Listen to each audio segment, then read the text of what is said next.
षड्द्रव्यमय संसारी है, पुद्गल द्रव्य अपार है। छोड़कर जंजाल पाना आज मुक्ति द्वार है। ओम नमः सिद्धेभ्यः। मैं ब्राह्मी विशुद्धि फ्रॉम दुबई और आज आप सभी के समक्ष पुद्गल द्रव्य पर अपने विचार व्यक्त करने जा रही हूँ। तो पुद्गल किसे कहते हैं? पुद्गल दो शब्दों से मिलकर बना है, पुद प्लस गल। पुद अर्थात पूरन और गल अर्थात गलना या बिछड़ना। जो पूरन और गलन स्वभाव वाला है अथवा जिसका संयोग और वियोग हो सके उसे ही पुद्गल कहते हैं।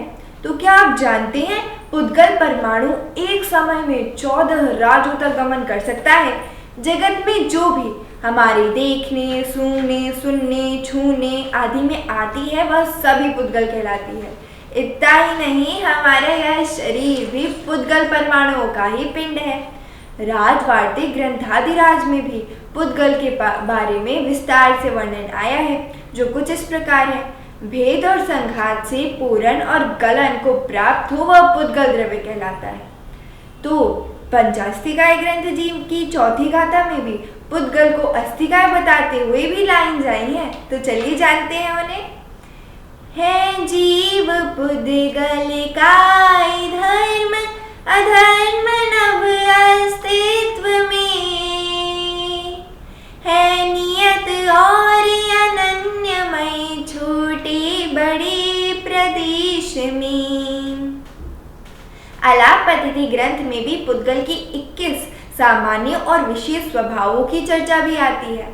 जैन दर्शन में जगत के समस्त पदार्थों को दो भागों में विभाजित कर दिया गया है, एक तो जीव और दूसरा जीव। एक दृष्टि से अजीव तो 7 तत्वों में शामिल है, जबकि पुद्गल तो 6 द्रव्यों में शामिल है। परंतु सामान्य रूप से इस विश्व को विभाजित कर देने पर उसकी मात्र 2 ही कैटेगरीज बनती हैं, एक तो जीव और दूसरा जीव। यद्यपि पुद्गल द्रव्य अजीव है, परंतु क्या सभी अजीव पदार्थ पुद्गल है? नहीं, क्योंकि धर्म, अधर्म, आकाश एवं काल ये द्रव्य अजीव तो है, परंतु पुद्गल नहीं, क्योंकि इन सभी की अपनी स्वतंत्र गुणात्मक सत्ता जो है। पुद्गल किसे कहते हैं? तो पुद्गल अर्थात स्पर्श, रस, गंध एवं वर्ण इन विशेष गुणों से जो युक्त हो उसे पुद्गल कहा गया है। यह गुण पुद्गल की मौलिकता है, वे उसके असाधारण गुण भी कहलाते हैं। जैसा कि तत्वार सूत्र जी के 5वें अध्याय में बताया है, स्पर्श रस गंध वर्ण वंतः पुद्गला, अर्थात पुद्गल स्पर्श रस गंध एवं वर्ण वाले ही होते हैं। द्रव्य संग्रह जी की भी 16वीं गाथा में पुद्गल के स्वरूप के बारे में वर्णन आया है, जो कुछ इस प्रकार है। सद्दो बंधो सुहुमो थूलो संठान भेदितम छाया, उज्जोदादव सहिया पुद्गल नवस पर जाया। अब हम पुद्गल की विशेषता भी जान लेते हैं। लघु जन सिद्धांत प्रवेशिका जी में बताया गया है कि शुद्ध पुद्गल तो मात्र एक प्रदेशी है, जिसे हम अणु या परमाणु कहते हैं, तथा उसका ही दूसरा रूप जिसे हम अशुद्ध रूप में स्कंध कहते हैं। स्कंध को अशुद्ध कहने का मात्र यही कारण है कि वह अनेक पुद्गल परमाणुओं का पिंड बन जाता है।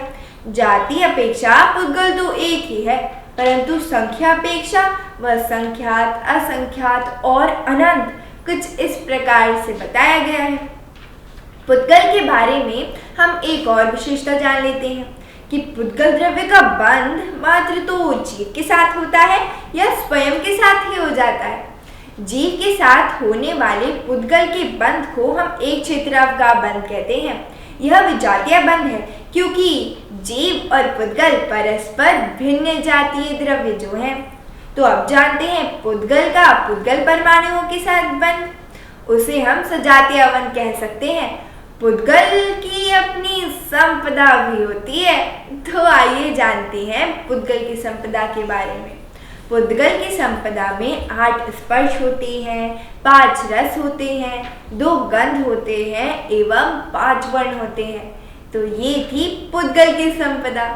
तो अब जानते हैं कि पुद्गल किसे कहते हैं। तो पुद्गल जो स्पर्श, रस, गंध एवं वर्ण वाले होते हैं उन्हें पुद्गल कहते हैं। सामान्य रूप से हमें आंखों से दिखाई देने वाली और स्पर्श से महसूस होने वाली हर पदार्थ, हर वस्तु पुद्गल है। हमें मात्र स्थूल स्थूल स्कंध ही दिखाई देते हैं। परमाणु तो हमारे चर्म चक्षु के विषय ही नहीं है, वे अति सूक्ष्म होने के कारण मात्र केवल ज्ञानगम्य है। जैसा कि तत्वार सूत्र जी के 5वें अध्याय में बताया गया है कि अणवः स्कंधाश्च, अर्थात पुद्गल के दो भेद हैं, अणु और स्कंध। इस जीव ने अनादिकाल से पुद्गल को जीव स्वरूप मान रखा है, जिसके कारण उसका असली आत्म स्वरूप तो ओझल हो गया है।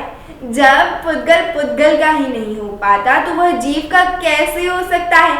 इसको हम एक उदाहरण के माध्यम से समझते हैं। आप सभी ने नींबू पानी तो अवश्य पी रखा होगा। उसमें शक्कर, नींबू, नमक, जीरा आदि मिले हुए प्रतीत होते हैं, पर क्या वे वास्तव में मिले हुए हैं?